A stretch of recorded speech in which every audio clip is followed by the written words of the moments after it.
औज़ुबिल्लाहिमिनश्शैतानिर्रजीम बिस्मिल्लाहिर्रहमानिर्रहीम। पिछली क्लास में हमने H1 रिसेप्टर फर्स्ट जनरेशन एंटीहिस्टामीन्स को कंप्लीट कर लिया था। अब हम H2 रिसेप्टर एंटीहिस्टामीन्स को जो है वो स्टार्ट करने जा रहे हैं और यहाँ पे हम किस पे बात कर रहे हैं? H2 रिसेप्टर पे बात कर रहे हैं। पहले मैं आपको थोड़ा-सा ब्रीफ इंट्रोडक्शन दे दूँ कि what is the H2 receptor और H2 रिसेप्टर एंटीहिस्टामीन के लिए हमारे पास क्या-क्या स्ट्रक्चरल रिक्वायरमेंट्स चाहिए होती हैं उनको बनाने के लिए, वो भी हम इस चीज़ में डिस्कस करेंगे। तो H2 रिसेप्टर हमारे पास कहाँ प्रेज़ेंट होता है? हमारे पास H2 रिसेप्टर प्रेज़ेंट होता है हमारे पैराइटल सेल्स के ऊपर। पैराइटल सेल्स क्या करते हैं? They are responsible for the secretion of the HCl, सही है?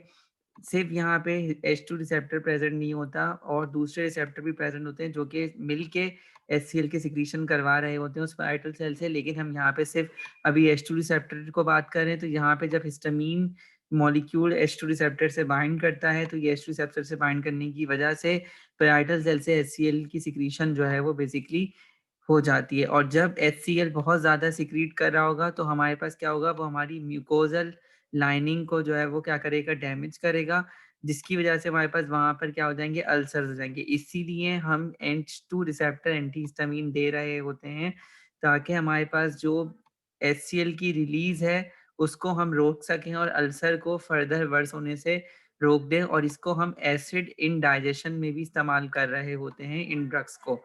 सही है? अच्छा, यहाँ पर अब कुछ स्ट्रक्चरल रिक्वायरमेंट कि जब हम कोई भी एक H2 रिसेप्टर एंटीहिस्टामीन बना रहे होते हैं, इस पे इतनी ज़्यादा रिसर्च अवेलेबल नहीं है, इसके रिसेप्टर पे इतनी ज़्यादा रिसर्च अवेलेबल नहीं है।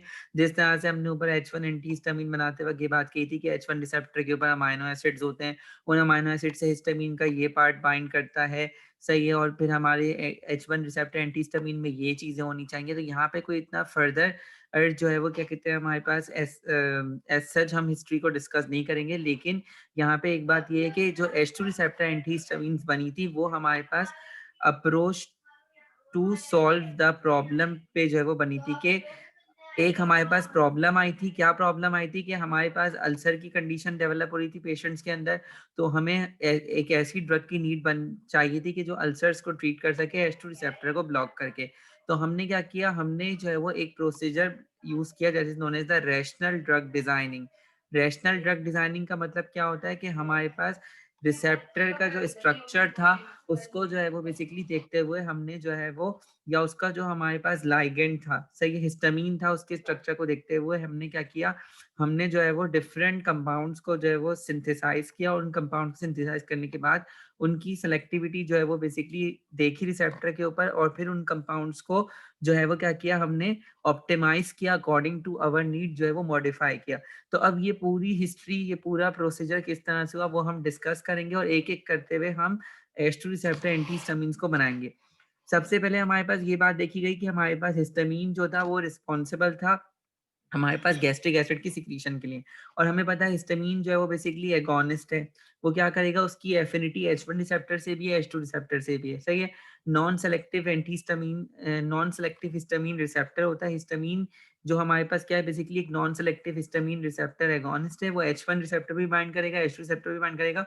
तो हमने क्या किया? हम एक रैशनल ड्रग डिजाइनिंग करें। हमने क्या किया? हमने बॉडी के अंदर जो हमारा मॉलिक्यूल मौजूद था, उस मॉलिक्यूल को ही हमने यूटिलाइज किया for the development of the क्या कहते हैं हमारे पास H2 रिसेप्टर एंटीहिस्टामीन। अब H2 रिसेप्टर एंटीहिस्टामीन की जो स्ट्रक्चरल रिक्वायरमेंट्स हैं वो H1 रिसेप्टर से थोड़ी डिफरेंट होती हैं, सही है? अच्छा, जैसे-जैसे हम नीचे मूव करते चले जाएँगे, डिफरेंट ड्रग्स हम बनाते चले जाएँगे, तो हमारे पास जो है वो थोड़ा बहुत एसएआर हम खुद से भी जो है वो डेवलप कर पाएँगे कि एक ड्रग को जब हमें H2 रिसेप्टर के लिए एंटागोनिस्ट बनाना होगा, तो हमारे उस ड्रग में कौन-कौन सी चीज़ें जो है वो मौजूद हों, सही है? सबसे पहले हमारे पास साइंटिस्ट ने क्या किया? साइंटिस्ट ने जो है वो हिस्टामीन को देखा कि हिस्टामीन जो था बेसिकली उन्होंने हिस्टामीन से स्टार्ट किया कि हिस्टामीन क्या था? हिस्टामीन जो है वो बेसिकली वो H1 रिसेप्टर पे भी काम कर रहा था, H2 रिसेप्टर पे काम कर रहा था और वो एक एज़ अ एगोनिस्ट था और वो नॉन सेलेक्टिव था। उन्होंने क्या किया? उन्होंने ये बोला कि चलो अब हम हिस्टामीन से ही कुछ ऐसे कंपाउंड को सिंथेसाइज़ करेंगे जिसमें हम उस कंपाउंड की सिलेक्टिविटी को H2 पे बढ़ाएँ, सही है? तो उन्होंने क्या किया, उन्होंने जो है वो डिफरेंट थाउज़ेंड ऑफ कंपाउंड जो है डिफरेंट न्यूमेरल्स कंपाउंड जो है वो सिंथेसाइज़ किए और उन कंपाउंड्स में से उन्होंने देखा कि हमारे पास सिर्फ 5 मिथाइल हिस्टामीन जो है वो कंपाउंड थे जिसकी सेलेक्टिविटी H2 रिसेप्टर पे जो है वो ज़्यादा थी, सही है? कि पहले हमने देखा कि हिस्टामीन नॉन सेलेक्टिव था, तो हमें क्या चाहिए था? हमें सेलेक्टिव H2 चाहिए था। हमारे पास प्रॉब्लम क्या है कि हमें H2 के लिए कोई ड्रग बनानी है, हमें H1 के लिए ड्रग नहीं बनानी। तो हमने क्या किया? हमने हिस्टामीन के मॉलिक्यूल के अंदर ही चेंजिंग लाना शुरू की और चेंजिंग लाके हमने क्या किया? हमने हिस्टामीन मॉलिक्यूल पे जो 5 ऐसे कंपाउंड सिंथेसाइज़ किए, सही है? कि जहाँ पे बेसिकली हमारे पास जो है वो क्या कहते हैं, हिस्टामीन की सेलेक्टिविटी जो है वो H2 रिसेप्टर के लिए ज़्यादा हो जाए। H1 रिसेप्टर के लिए ज़्यादा ना हो, H2 रिसेप्टर के लिए ज़्यादा हो जाए। क्यों? क्योंकि हम H2 रिसेप्टर एंटागोनिस्ट बना रहे हैं। तो हमने क्या बात की कि हमने ये बात की कि हमारे पास जो है वो हमने क्या किया, हमने बहुत सारे कंपाउंड सिंथेसाइज़ किए। हमने यहाँ पर भी मिथाइल ग्रुप लगा के देखा, यहाँ पर भी मिथाइल ग्रुप लगा के देखा।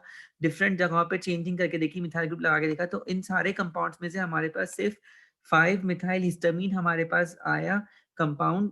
5 पोज़ीशन पे मिथाइल ग्रुप लगने की वजह से जो हिस्टामीन की जो सेलेक्टिविटी थी बेसिकली वो H2 रिसेप्टर के लिए ज़्यादा हो गई। चलो हमने सेलेक्टिविटी का प्रॉब्लम तो सॉल्व कर लिया, सही है?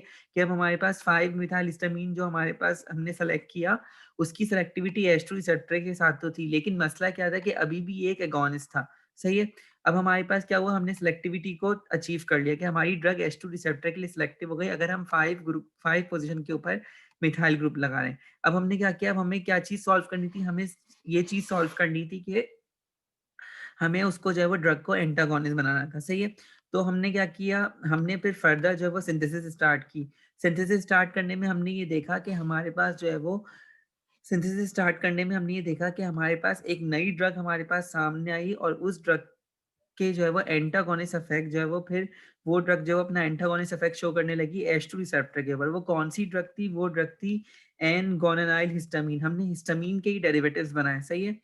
ये एन-गोनानाइल हिस्टामीन में अगर हम देखते हैं तो हमने क्या किया? हमने जो है वो इमिडाज़ोल रिंग को कांस्टेंट रखा, स्पेसर को भी कांस्टेंट रखा, लेकिन हमने क्या किया, हमारे पास जो टर्मिनल अमाइनो ग्रुप था, सही है? उस पे हमने क्या किया, उस पे जो है वो हमने एक गोनिथिडीन ग्रुप जो है वो ऐड कर दिया, सही है? गोनिथिडीन ग्रुप का मतलब क्या है? एक कार्बन है, उस वो जो है वो एक जगह पे डबल बॉन्ड से जो है वो NH ग्रुप से अटैच हुआ है, एक जगह पे सिंगल बॉन्ड पे NH2 पे NH ग्रुप के साथ अटैच हुआ है।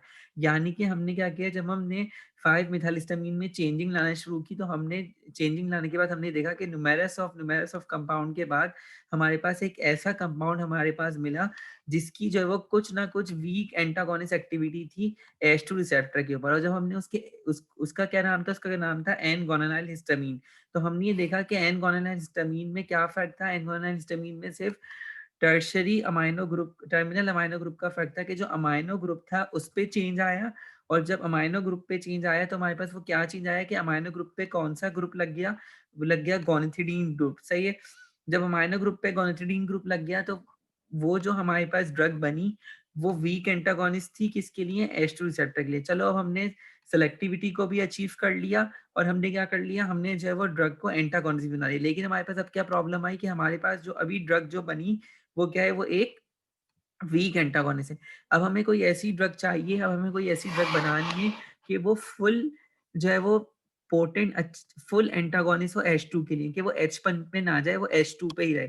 तो हमने फिर क्या किया, फिर हमने बहुत सारे कंपाउंड्स को सिंथेसाइज़ किया और उसमें से एक कंपाउंड हमारे पास आया, वो क्या कौन-सा कंपाउंड आया? वो आया हमारे पास ब्रोमेनामाइड और ब्रोमेनामाइड में हमने क्या किया, हमने जो है वो इमिडाज़ोल रिंग को कांस्टेंट रखा जी, बिल्कुल जिस तरह जो है वो गोनानाइल हिस्टामीन में इमिडाज़ोल रिंग जो है वो कांस्टेंट थी।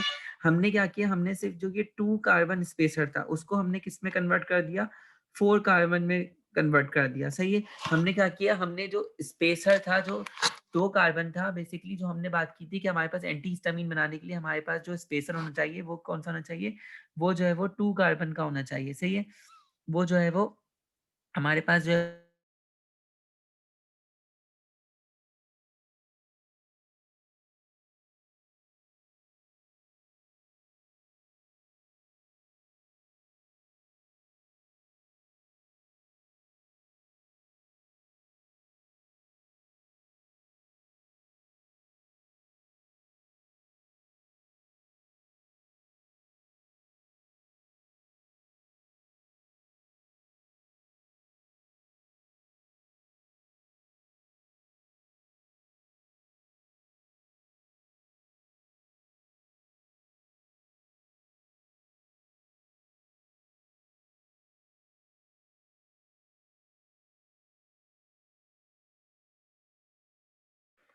सही, तो हमने बात की कि हमारे पास जो है वो क्या कहते हैं इसमें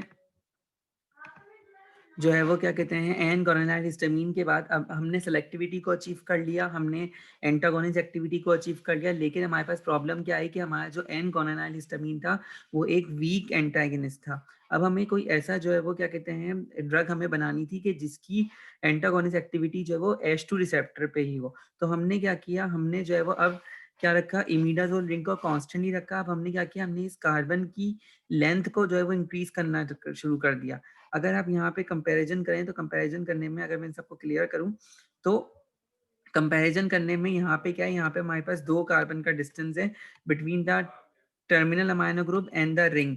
लेकिन यहाँ पे क्या है, यहाँ पे हमने क्या किया, हमने वही रिंग रखी सेम जिस जो हिस्टामिन में मौजूद थी। सिर्फ हमने क्या किया, हमने जो ये इथाइल चेन थी उसको हमने ब्यूटाइल में कन्वर्ट कर दिया, हमने डिस्टेंस बढ़ा दिया। और जैसे जैसे वहां पे मैं पहले लेक्चर में भी ये बात बता चुका था कि जैसे जैसे हम डिस्टेंस इंक्रीज करेंगे स्पेसर का, तो जो हमारे पास ड्रग की सेलेक्टिविटी है वो किस तरफ मूव कर जाएगी, वो मूव कर जाएगी हमारे पास टुवर्ड्स द H2 रिसेप्टर।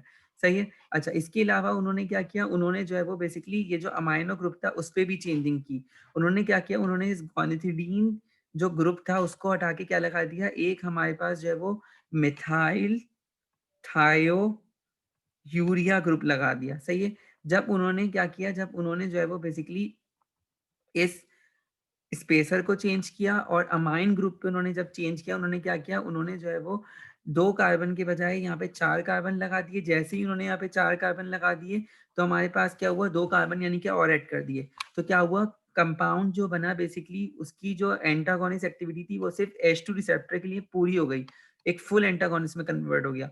और इसके साथ जब उन्होंने गोनाथिडीन रिंग को किससे रिप्लेस किया, उन्होंने रिप्लेस किया जो टर्मिनल नाइट्रोजन था उस पे उन्होंने क्या किया, उन्होंने गोनाथिडीन रिंग के गोनाथिडीन ग्रुप के बजाय जो है वो क्या लगा दिया, मिथाइल, सही है, थायो का मतलब कि इसमें सल्फर रिंग सल्फर ग्रुप भी मौजूद है, और क्या लगा दिया, यूरिया लगा दिया। सही है। उसकी वजह से उन्हें क्या मिला, उन्हें एक ऐसी ड्रग मिल गई जिसकी H2 रिसेप्टर के लिए पूरी एंटागोनिस्ट एक्टिविटी की, वो H1 रिसेप्टर पे नहीं जाएगा, वो सिर्फ H2 रिसेप्टर पे ही अपना एक्शन परफॉर्म करेगा। लेकिन उनके पास क्या प्रॉब्लम आ गई कि उस कंपाउंड की जो पोटेंसी थी वो लो थी और उसकी ओरल बायोएबिलिटी भी पुअर थी। अच्छा, उन्होंने क्या किया, उन्होंने यहाँ से जो यहाँ तक का सफर तय किया कि पहले उन्होंने हिस्टामीन को देखा, हिस्टामीन में चेंज करके उन्होंने 5 मिथाइल हिस्टामीन बनाया, सेलेक्टिविटी को अचीव कर लिया कि वो सिर्फ H2 रिसेप्टर के लिए सिलेक्टिव होगी, लेकिन वो एगोनिस्ट थी। तो उन्होंने क्या किया, उन्होंने बोला कि अब हम एंटागोनिस्ट बनाएंगे। सही है। तो उन्होंने क्या किया, उन्होंने एन गोनाडाइल हिस्टामीन बनाया। एन गोनाडाइल हिस्टामीन बनाने के बाद उन्होंने क्या किया, उन्होंने जो है वो एंटागोनिस्ट बना लिया। सही है। लेकिन क्या हुआ, उस एंटागोनिस्ट तो था लेकिन सेलेक्टिव भी था, लेकिन उसकी एक्टिविटी क्या थी, वीक थी। अब उन्होंने क्या किया, उन्होंने एन गोनाडाइल हिस्टामीन के बाद क्या किया, ब्रोमेनामाइड बनाया। ब्रोमेनामाइड में उन्होंने क्या किया, उन्होंने जो है वो फुल एंटागोनिस्ट एक्टिविटी तो हासिल कर ली, सेलेक्टिविटी भी हासिल कर ली, लेकिन उस ब्रोमेनामाइड की जो पोटेंसी थी वो बहुत कम थी और वो जो है वो ओरली बायो अवेलेबल जो है वो पुअर था, मतलब ये ओरल डोजेज फॉर्म में कन्वर्ट नहीं हो सकता था। तो यहाँ से अगर हम खुद से अगर एसएआर को देखना शुरू करें तो हमने पीछे जब H1 रिसेप्टर एंटीहिस्टामिन की H1 रिसेप्टर एंटीहिस्टामिन की जो है वो क्या कहते हैं स्ट्रक्चरल रिक्वायरमेंट को देखा था, तो हमने ये बात देखी थी कि हमारे पास जब हम H1 रिसेप्टर के लिए कोई एंटीहिस्टामिन ड्रग बना लेंगे तो हमारे पास क्या होना चाहिए, कनेक्टिंग एटम होना चाहिए जिसे हम एक्स मोइटी कह रहे थे। सही है। फिर हमने बात की थी कि 2 एरोमेटिक रिंग होनी चाहिए। सही है। और हमारे पास क्या कहते हैं स्पेसर होना चाहिए 2 to 3 कार्बन का, और हमारे पास एक टर्मिनल अमाइनो ग्रुप होना चाहिए। लेकिन यहाँ पर अगर हम देखें तो हमारे पास जो हम H2 रिसेप्टर एंटीहिस्टामिन बना रहे हैं उसमें 2 एरोमेटिक रिंग के बजाय क्या है, एक सिंगल रिंग है। सही है, सिंगल रिंग है। सही है। यहाँ पे सिर्फ एक सिंगल रिंग है। और यहाँ पे क्या है, यहाँ पे हमारे पास जो 2 to 3 कार्बन का डिस्टेंस था उसको हमने क्या कर दिया, उसको हमने बढ़ा दिया, उसको हमने क्या किया, उसको हमने 4 कार्बन का कर दिया। और यहाँ पे हमारे पास जो है वो क्या कहते हैं कोई ऐसा कनेक्टिंग एटम मौजूद नहीं है। और वहां पे हमने क्या बात की थी कि वहां पर हमारे पास H1 एंटीहिस्टामिन में जो अमाइनो ग्रुप मौजूद था वो टर्शरी की फॉर्म में मौजूद होना जरूरी है, चाहे वो ओपन चेन हो चाहे वो क्लोज चेन हो। लेकिन यहाँ पे ये क्या किया, यहाँ पे जब हम H2 रिसेप्टर एंटागोनिस्ट बनाए तो हमने क्या किया, हमने जो है वो इस अमाइनो ग्रुप में चेंजिंग करना शुरू कर दी। सही है। तो ये फर्क है H1 रिसेप्टर एंटीहिस्टामिन की रिक्वायरमेंट के अंदर H2 रिसेप्टर एंटीहिस्टामिन रिक्वायरमेंट के अंदर अगर आपके पास एक क्वेश्चन आता है कि हमारे पास क्या क्राइटेरिया है कि जिसकी बेसिस पे H2 receptor antihistamine H1 receptor पे नहीं जाएंगी, वो क्यों नहीं जाएंगी? क्योंकि इनके अंदर जो है वो सिंगल रिंग मौजूद है, जिसकी वजह से वो H1 रिसेप्टर पे नहीं जा सकती, क्योंकि H1 रिसेप्टर पे बाइंड होने के लिए 2 एरोमेटिक रिंग चाहिए और वो 2 नॉन को प्लेनर में होने चाहिए, क्योंकि यहाँ पे सिर्फ एक ही रिंग मौजूद है। इस वजह से वो ड्रग जो है वो क्या कहते हैं H1 रिसेप्टर पे नहीं जाएगी।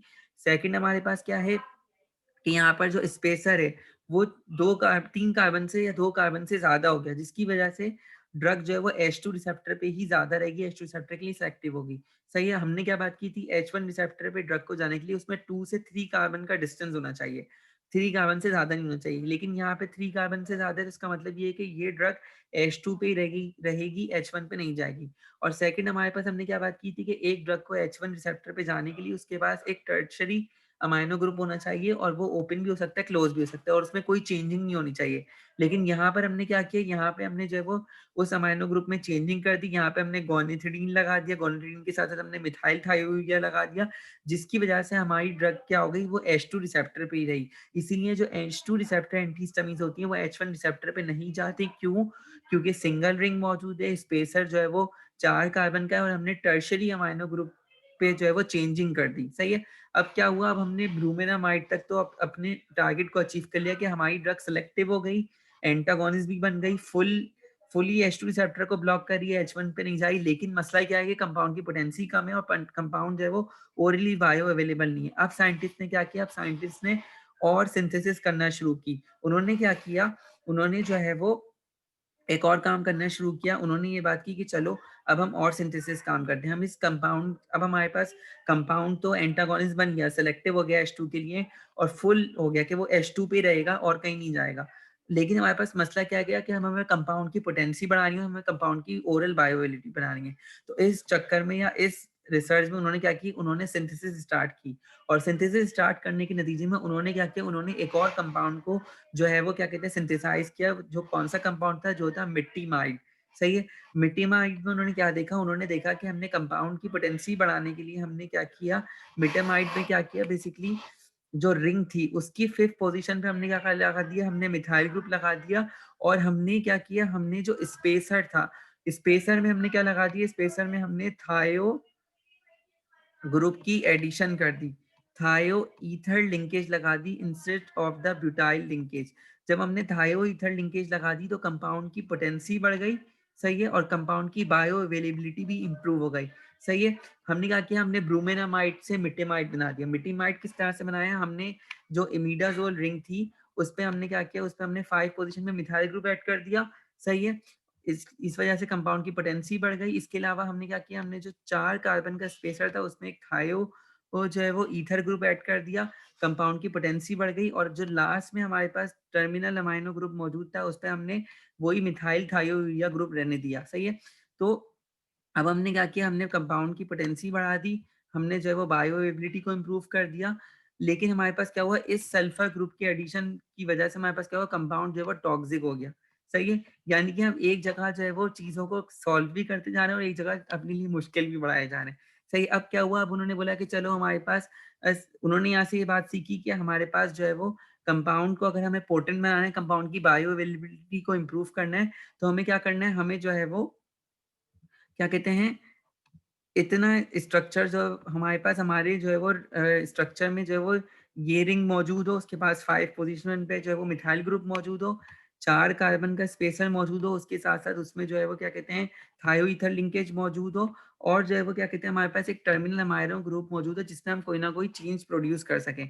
हम ये कह रहे हैं कि मिटामाइड में हमारे पास जो है वो मिटामाइड टॉक्सिक क्यों है, वो मिटामाइड टॉक्सिक इसलिए कि अगर आप देखें तो यहाँ पे हमारे पास जो है वो 2 सल्फर एटम मौजूद है। तो यानी कि अगर हमें कंपाउंड को जो है वो टॉक्सिक टॉक्सिक इफेक्ट को कम करना है तो हमें यहाँ पे एक सल्फर को जो है वो रिमूव करना पड़ेगा। तो साइंटिस्ट ने यही आइडिया को लेते हुए क्या किया, इस ग्रुप पे जो है वो चेंजिंग प्रोड्यूस किया, और इन्होंने क्या किया, उन्होंने इस जो है वो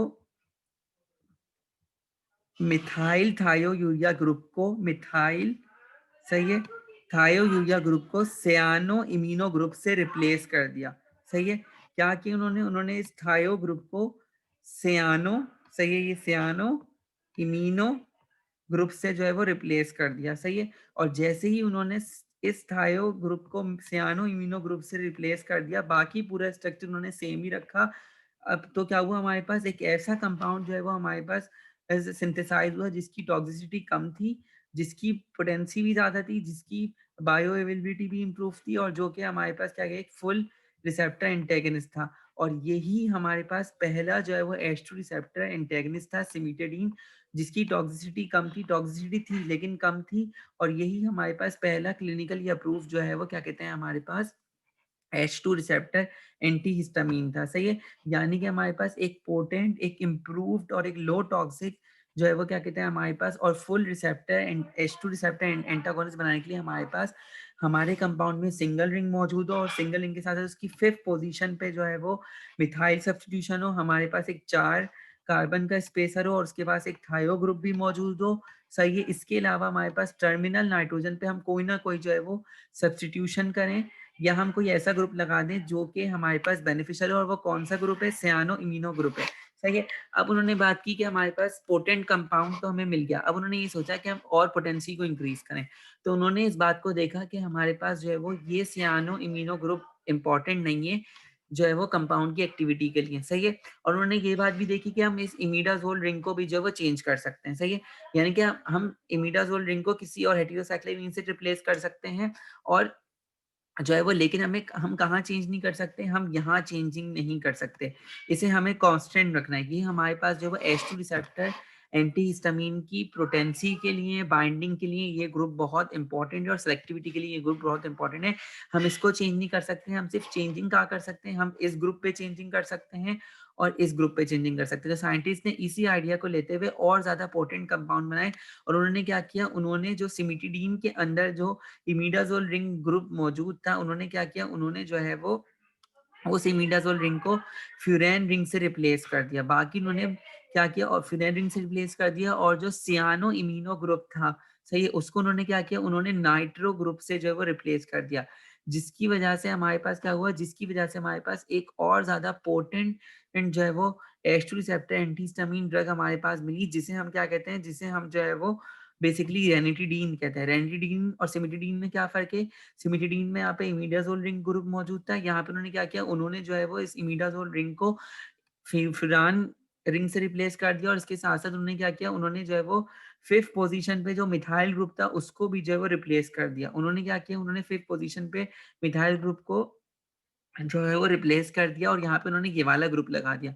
तो और क्या किया उन्होंने, और क्या चेंजिंग की, उन्होंने ये चेंजिंग की कि उन्होंने इस मिथाइल इल इल अमाइनो ग्रुप को जो है वो सेम ही रखा, सिर्फ उन्होंने क्या किया, उन्होंने जो है वो सियानो इमिनो ग्रुप को हटा के यहाँ पे क्या लगा दिया, जो है वो नाइट्रो ग्रुप लगा दिया, जिसकी वजह से हमारे पास कंपाउंड की पोटेंसी और ज्यादा बढ़ गई, और रेनिटिडीन जो है वो बेसिकली हमारे पास 6 टाइम ज्यादा पोटेंट है किससे, सिमिटिडीन से, सही है। अच्छा, उन्होंने क्या किया, उन्होंने ये किया कि उन्होंने ये बोला कि चलो हम इस फ्यूरेन रिंग को किसी और रिंग से सब्स्टिट्यूट करके देखते हैं और कंपाउंड को और ज्यादा पोटेंट बना देते हैं। तो उन्होंने क्या किया, उन्होंने इस फ्यूरेन रिंग को जब थायोजोलाइल रिंग से रिप्लेस किया, ये कौन सी रिंग है, ये थायोजोलाइल रिंग है। क्यों, क्योंकि इसमें सल्फर ग्रुप भी मौजूद है, और इसमें कौन सी ग्रुप भी मौजूद है, उसमें नाइट्रोजन ग्रुप भी मौजूद है, या एजा ग्रुप भी मौजूद है। और बाकी उन्होंने क्या किया, उन्होंने जब इस फ्यूरेन रिंग को थायोजोलाइल रिंग से रिप्लेस किया तो कौन सी ड्रग बनी, निजिटिडीन बनी। सही, बाकी पूरा स्ट्रक्चर सेम रहा, ये भी सेम रहा, ये भी सेम रहा, ये भी सेम रहा, सही है, ये सब कांस्टेंट रहा, सही है। सिर्फ उन्होंने क्या किया, उन्होंने फ्यूराइन रिंग को थायोजोलाइल रिंग से रिप्लेस किया, तो उसके नतीजे में हमारे पास कौन सी ड्रग बन गई, निजिटाडीन ड्रग बन गई, और निजिटाडीन ड्रग और ज्यादा पोटेंट हो गई, सही है। और निजिटाडीन की potency as compare to the cimetidine क्या है, 10 times more potent than the cimetidine, सही है। अच्छा, उन्होंने क्या बोला कि चलो हम क्या कर रहे हैं, हम जो है वो इस अब रिंग को जो है वो बेसिकली बैलेंस करके रखें, इस सल्फर को भी बैलेंस करके रखें। अब हम क्या करें, अब हम यहाँ पे चेंजिंग करें, इन दोनों ग्रुप्स पे चेंजिंग करें। तो उन्होंने इस आइडिया को लेते हुए क्या किया, उन्होंने जो है वो बेसिकली हमारे पास जो है वो यहाँ पर क्या किया, इस रिंग को कांस्टेंट रखा, इस स्पेसर को कांस्टेंट रखा। तीनों में आप देखें, चारों में सिमिटाडीन हो, रेनिटिडीन हो, निजिटिडीन हो, फेमोटिडीन हो, इन तीनों में क्या हुआ, इन तीनों में क्या बात कांस्टेंट रही, इन तीनों में ये स्पेसर जो है वो कांस्टेंट रहा। थायो ईथर लिंकेज जो है वो कांस्टेंट रही, इसको नहीं छेड़ा साइंटिस्ट ने। साइंटिस्ट ने सिर्फ कहाँ चेंजिंग की, टर्मिनल अमाइनो ग्रुप पे चेंजिंग की, रिंग को चेंज किया, या तो रिंग के साथ जो 5 पोजीशन थी उसको चेंज किया। सही है? तो उन्होंने क्या किया, उन्होंने नेजिटेडीन को ही स्ट्रक्चर को लिए उन्होंने क्या किया, उन्होंने सिर्फ यहाँ पर जो है वो बेसिकली इसको हटा के ये वाला ग्रुप लगा दिया। सही है? सही है। इसके अलावा जो है वो यहाँ पे उन्होंने 5 पोजीशन पे चेंज किए कर दिया, और जिसकी वजह से हमारे पास कौन सी ड्रग बन गई, फेमोटेडीन बन गई। और फेमोटेडीन जो है वो बेसिकली हमारे पास 20 टाइम्स या शायद 40 टाइम्स जो है वो मोर पोटेंट है देन द सिमिटिडीन। तो इस तरह से उन्होंने H2 रिसेप्टर एंटीहिस्टामिन बनाए। और अभी भी मैं ये बात कहूंगा कि H2 रिसेप्टर एंटीहिस्टामिन में बेसिकली हमारे पास एक सिंगल रिंग मौजूद है, और यहाँ पर जो है वो स्पेसर मौजूद है 4 कार्बन का, और हम यहाँ पे टर्मिनल अमाइनो ग्रुप पे चेंजिंग प्रोड्यूस कर रहे हैं, चेंजिंग कर रहे हैं, डिफरेंट ग्रुप्स कर रहे हैं, और 5 पोजीशन पे भी हम सब्स्टिट्यूट कर रहे हैं। इसी वजह से हमारे पास ये ड्रग एक एंटीहिस्टामिन बन रही है। और यहाँ पे आके हमने अपना एंटीहिस्टामिन का जो लेक्चर है वो पूरा कंप्लीट कर लिया। होपफुली आपको समझ में आया होगा। बस आपको कमांड का हासिल करनी है, आपको पता होना चाहिए कि कौन सी चीज़ किस में मौजूद है और कहाँ पे हम सब्स्टिट्यूशन करें। Thank you so much. अल्लाह हाफ़िज़।